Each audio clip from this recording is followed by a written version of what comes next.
السلام علیکم دوستو، کیسے ہیں آپ لوگ؟ سب خیر خیریت سے ہیں؟ میں آپ کا دوست سید ذیشان علی فارماسسٹ۔ آج جو ہم بات کرنے جا رہے ہیں وہ اٹراکونازول ہے۔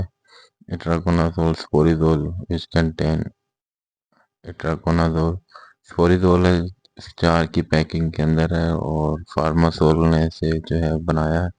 تو آج ہم اس کے اوپر تفصیلی گفتگو کریں گے کہ یہ کہاں کہاں پر استعمال کی جا سکتی ہے اور کہاں کہاں پر استعمال کرنی چاہیے، کہاں پر نہیں کرنی چاہیے، اور کس دورانیے میں استعمال کرنا چاہیے، اور کس کو استعمال کرنا چاہیے اور کن کو استعمال کرنا نہیں چاہیے۔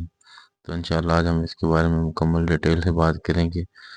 آپ سب جو ہے آخر تک ویڈیو دیکھیں، انشاءاللہ آپ کو ضرور جو ہے اسے کچھ سیکھنے کو ملے گا، کیونکہ یہ وہ پروڈکٹ ہے جو مختلف ڈاکٹر جو ہیں وہ لکھتے ہیں پرسکرپشن کے اوپر۔ آلموسٹ آپ کے لکھا ہوا ہوتا ہے اٹراکونازول، نیم جو ہے وہ چینج ہوتا ہے آئیکون کے نام سے۔ اس کا اچھا ایک برانڈ ہے جو کہ آئیکون کے نام سے جو ہے وہ بہت زیادہ فیمس ہے یہ مارکیٹ کے اندر۔ لیکن اٹراکونازول کے جو ہے نا وہ آج ہم آپ کو بتائیں گے۔ اٹراکونازول جو ہے اصل میں فنگس کو کنٹرول اٹراکونازول جو ہے وہ ایک اینٹی فنگل ڈرگ ہے جو بالغوں میں فنگس کی وجہ سے ہونے والے انفیکشن کے لیے استعمال ہوتی ہے۔ اس میں جسم کے کسی بھی حصے پر جو ہے وہ فنگس لگ جاتی ہے، پھپھوندی جسے ہم کہتے ہیں، پھپھوندی کے نام سے بھی جو ہے وہ اسے جانتے ہیں۔ اور یہ زیادہ تر جو ہے نیلز جو ہیں وہ ہاتھوں اور پیروں کے نیلز میں جو ہے ہاتھوں اور پیروں کے جو نیلز ہیں ان کے اندر جو ہے بہت زیادہ اس میں اثر انداز ہوتا ہے۔ پھیپھڑوں میں فنگس لگ جاتی ہے، اور اسی طریقے سے پھیپھڑوں میں جن کے فنگس ہوں ان کو بھی ریکمینڈ کی جاتی ہے۔ ہاتھ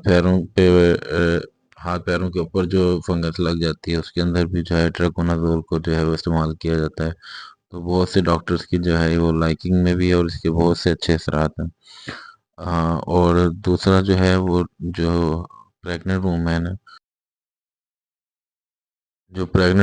ہے وہ جو ہے وہ اس کا استعمال نہ کریں، کیونکہ ان کے لیے جو ہے وہ یہ ڈرگ منع کی گئی ہے۔ اس کے علاوہ جو ہے اس کے مختلف قسم کی ڈوزز ہیں۔ اس کے علاج میں مدد ملتی ہے کہ منہ یا گلے یا غذائی نالی کے مختلف خمیر انفیکشن کے علاج کے لیے استعمال کیا جاتا ہے۔ یہ فنگس کی افزائش کو کم کرنے میں مدد کرتا ہے جو انفیکشن کا سبب بنتی ہیں۔ متلی گیس، اسہال، دودھ ورم میں کمی لاتا ہے، تھکاوٹ۔ اٹراکونازول کے کچھ بڑے ضمنی اثرات یہ ہیں کہ یہ ہائی بلڈ پریشر میں، خون میں ٹریکنگ میں اضافہ کرتا ہے، ہیپاٹائٹس میں قابل ناکامی ہے، غیر معمولی تھکاوٹ، غریب بھوک، گہرا پیشاب، پیلا یا پخانا۔ اگر آپ کو سنگین علامات ہیں تو مزید مدد کے لیے فوری طور پر اپنے ڈاکٹر سے رابطہ کریں۔ اگر آپ کے جسم میں اٹراکونازول کی وجہ سے کوئی رد عمل ہوتا ہے تو اس سے بچنے کی کوشش کریں۔ ایک ڈاکٹر نے آپ کے مسائل اور اس دوا کے فوائد کو دیکھ کر آپ کو دوا لینے کا مشورہ دیا جو کہ مضر اثرات سے زیادہ ہے۔ زیادہ تر لوگ جو اس دوا کو استعمال کرتے ہیں کوئی ضمنی اثرات نہیں دکھاتے۔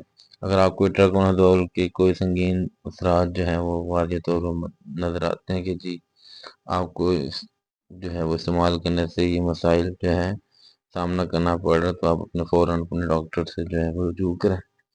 وہ آپ کی جو ہے نا وہ اس کی ڈوز میں کمی کر دیں گے، یا پھر آپ کو اس کے متبادل کوئی اور جو ہے وہ ریکمینڈ کریں گے۔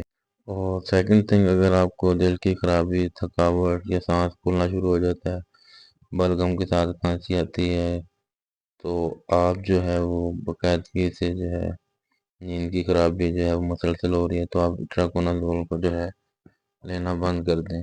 اٹراکونازول کی جو ڈوز ہے وہ کم سے کم 1 سے 2 کیپسول جو ہے وہ ڈیلی آپ نے لینے،